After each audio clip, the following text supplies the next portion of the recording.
Some houses are abandoned for a reason. Some whispers should never be answered, and some doors should never be opened. They thought it was just another ghost story, a forgotten house, a local legend. But when they stepped inside, the house woke up, and it was hungry. What happened that night was never spoken of again, because the ones who returned were never the same. You shouldn't have come here. The house stood at the edge of town, forgotten by time, swallowed by nature. It had been abandoned for decades, yet something about it felt alive. The townsfolk avoided it, whispering of shadows moving behind its broken windows and the strange noises that echoed from its empty halls at night.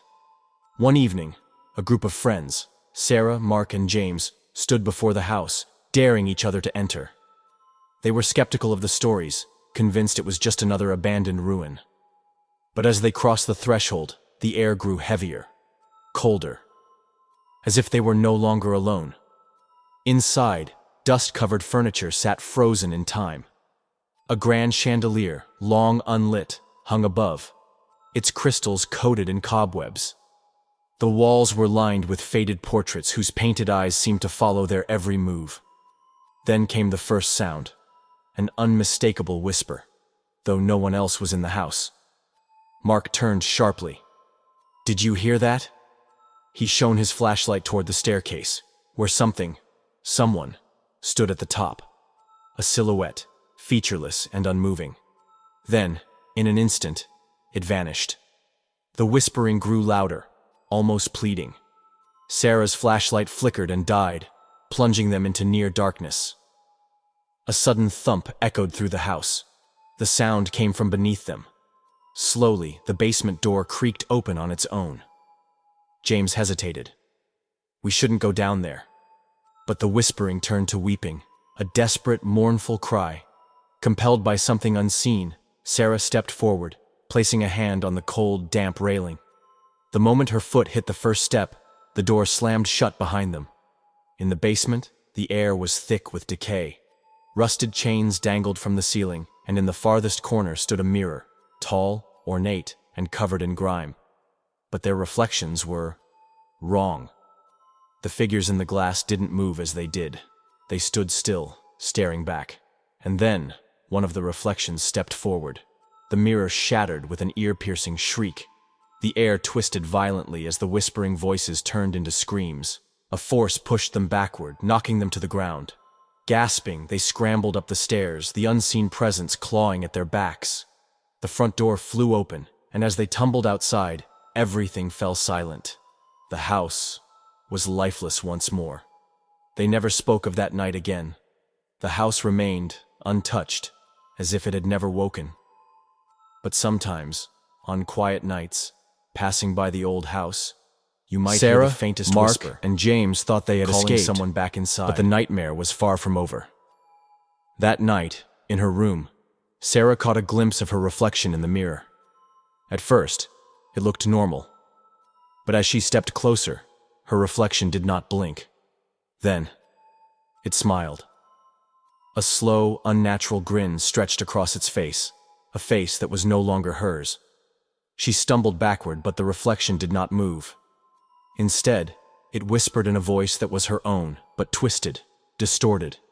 "You brought it with you." Across town, Mark lay in bed, unable to sleep. His room felt colder than usual, the air thick and unmoving. He turned over, facing the wall. Then he felt it, the weight of something pressing down on the mattress beside him. Breathing. Slow. Raspy. Right behind his ear. Terrified, he reached for his phone to turn on the flashlight, but before he could, a cold hand gripped his wrist.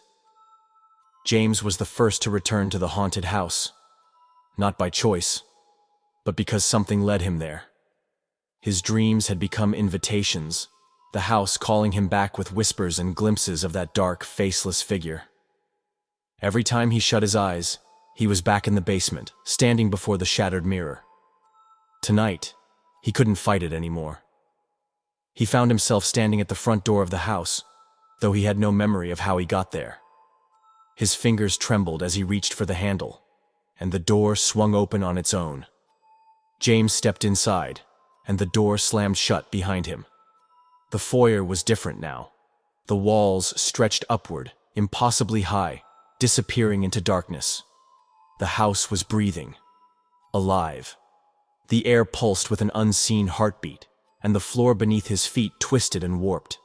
Then, ahead of him, a hallway that hadn't been there before began to stretch. It grew longer, darker, the doors on either side multiplying endlessly. A deep, guttural voice whispered from somewhere inside the void. "Pick a door." He reached for the nearest door. As soon as his fingers touched the handle, the whispering stopped. A dead silence filled the house. He opened the door. Inside was his own bedroom, exactly as he had left it earlier that night.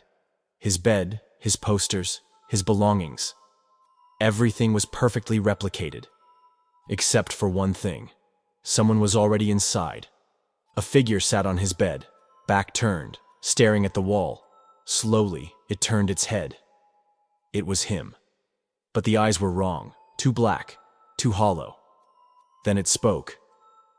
"You shouldn't have come back." James stumbled back into the hallway, heart pounding. The doors around him began to open. Figures emerged, dozens of them. They had no faces, just blank, smooth skin where eyes and mouths should be. They moved in jerky, unnatural motions, their heads twitching violently as they stepped toward him. The whispering returned, but now it came from inside his own head. "Join us." James turned and ran, but the hallway never ended. The house was shifting, bending, trapping him inside. Ahead, another door appeared. A single white door untouched by decay. It was his only way out. The faceless ones were closing in, reaching for him, their fingers stretching longer, sharper. With one final burst of strength, he lunged for the door and threw it open, and stepped into the void. The next morning, Sarah and Mark woke up with no memory of James ever existing. His name was gone from their phones. His house was empty. In the town's records, he had never been born. But if they ever passed by the old haunted house, they would feel it, a presence watching, waiting. And sometimes, late at night, if they listened closely, they could hear James's voice whispering from inside. "Don't come back." They thought they escaped, but some things never let go. No one speaks of that night.